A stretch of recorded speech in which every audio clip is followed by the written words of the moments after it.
जाने चंद्र ग्रहण कब पड़ने वाला है और कब किसकी राशि पर क्या होने वाला है।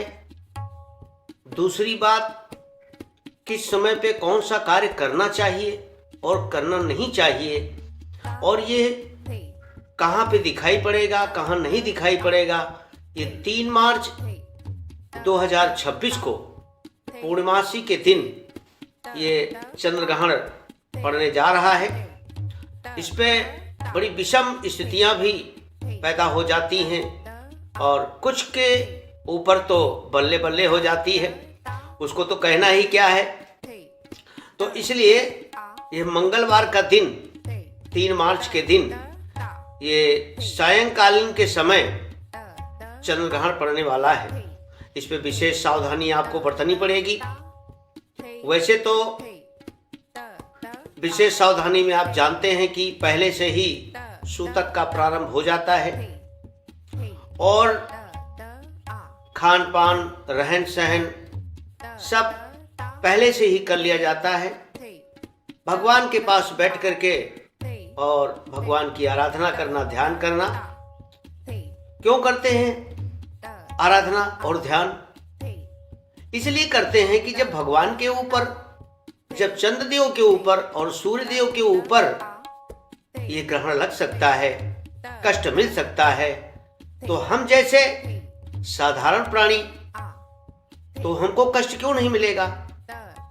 और ये कष्ट मिलता कैसे है? जो इस वायुमंडल पे ग्रह बैठे हुए होते हैं, इस वायुमंडल के ग्रहों के अनुसार ही किसकी ऊपर कौन सा ग्रह बैठा हुआ है जन्म के समय, उसी के अनुसार उसको कष्ट और दुख, कर्मों के भोग को भोगना पड़ता है। तो भाइयों बहनों, यह है 3 मार्च 2026 को लगने वाला खग्रास चंद्र ग्रहण भारत में ग्रस्तोदित खंड चंद्र ग्रहण के रूप में ये दिखाई पड़ेगा।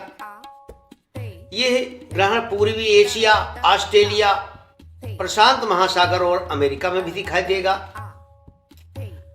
चंद्रास्त के समय ग्रहण का प्रारंभ अर्जेंटीना, पाराग्वे के कुछ भाग और बोलिविया, ब्राजील, ग्रीनलैंड आदि आदि अटलांटिक महासागर में भी दिखाई देगा।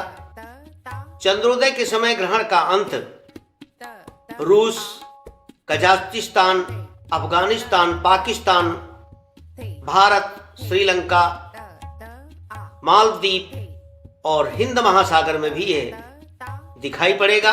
इसमें आश्चर्य की बात नहीं है। लेकिन भारतीय मानक के अनुसार ग्रहण का प्रारंभ दिन में 3:20 से प्रारंभ होकर के और मध्य सायं 5:04 पर और मोक्ष सायं 6:47 बजे तक हो जाएगा। इसलिए चंद्र के उदय के समय भारत के सभी स्थानों में इस ग्रहण का मोक्ष ही दिखाई देगा। इस ग्रहण का प्रारंभ भारत के किसी स्थान में दिखाई नहीं देगा, क्योंकि चंद्रोदय होने से पूर्व ग्रहण प्रारंभ हो जाएगा और खग्रास चंद्र ग्रहण का मोक्ष भारत के सुंदर पूर्वी भागों में ही दिखाई देगा। देश के बाकी हिस्सों में खग्रास चंद्र ग्रहण का मोक्ष ही दिखाई देगा। इसलिए मानक के अनुसार व्यक्ति के ऊपर जितना इस ग्रहण का स्पर्श होता है, दिखाई पड़ता है, उतना ही भाग मनुष्य के ऊपर भी सुख और दुख की अनुभूति भी होती है। उसके दुख और सुख को भोगना पड़ता है। जैसे मेष राशि में के जातक जो हैं उनको चिंता व्यक्ति होगी, इस ग्रहण का वो प्रभाव पड़ेगा। वृषभ राशि वाले व्यथा की बात सोचेंगे, व्यथा के कार्य करेंगे, वो बेकार ही रहेंगे। और मिथुन राशि वाले की तो बल्ले बल्ले हो जाएगी, इसलिए कि उसको धन लक्ष्मी वैभव उसको प्राप्त होगा। और कर्क राशि वाले को अधिक क्षति का सामना करना पड़ सकता है। सिंह राशि वालों को किसी की घात की बीमारी हो सकती है, कोई न कोई प्रकोप उसके ऊपर हो सकता है। और कन्या राशि वालों को तो कुछ ना कुछ उनके ऊपर भी हानि का प्रभाव पड़ेगा। तुला वालों को, जहां कन्या राशि वालों को हानि दिखाई पड़ेगी, वहीं तुला राशि वालों को लाभ का अनुभव होगा। जहां वृश्चिक राशि वालों को सुख प्राप्त होगा, वहां धन राशि वालों को मान सम्मान का भी सामना करने पड़ेगा और उनको ठोकर खाना पड़ेगा। मकर राशि वालों को नाना प्रकार के कष्ट उसके जीवन में आ जाएंगे और कुंभ राशि वालों को स्त्री से कुछ कष्ट मिल सकता है। मीन राशि को तो सुख ही सुख है, वो आनंद की अनुभूति करता रहेगा। तो भाइयों बहनों, इस तरह से एक खगराज चंद्र ग्रहण यदि भारत में दिखाई पड़ता है कुछ हिस्सों में, तो मान के चलिए कि उसका प्रभाव पड़ेगा।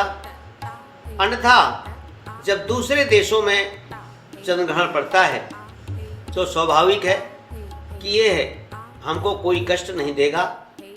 भारत में यहाँ हमारे सामने दिखाई नहीं पड़ेगा, इसलिए हमारे ऊपर उसका कोई प्रभाव भी नहीं पड़ेगा, दुष्प्रभाव भी नहीं पड़ेगा। तो इसलिए डरने की कोई बात नहीं है। वैसे तो चंद्र ग्रहण जब पड़ता है तो 9 घंटे पूर्व ही उसका सूतक मान लिया जाता है और जब सूर्य ग्रहण पड़ता है तो 12 घंटे पूर्व ही सूतक मान लिया जाता है। तो इसलिए बालक, वृद्ध, रोगी को छोड़ करके अन्य लोगों के लिए भी भोजन करना भी निषिद्ध माना गया है इस सूतक काल के अंतर्गत, जैसा शास्त्र की परंपरा है। तो इसलिए ये अपने अपने धर्म का पालन करते हुए मंत्र की सिद्धि भी करते हैं इस ग्रहण के काल के समय में। लेकिन यहाँ कोई विशेष प्रभाव नहीं पड़ने वाला है, इसलिए कोई डरने की बात नहीं है और सुख समृद्धि सभी को प्राप्त होगी। ये मान करके भगवान की आराधना करते रहिए, अपने चित्तवृत्ति को सुधारते रहिए, अपने विचार को, अपने आचरण को, अपने व्यवहार को ठीक करते रहिए। भगवान हमेशा प्रसन्न रखेगा और प्रसन्न दूसरे को बनाते हुए आप भी चलते रहिएगा तो भगवान हमेशा प्रसन्न ही रहेगा। धन्यवाद।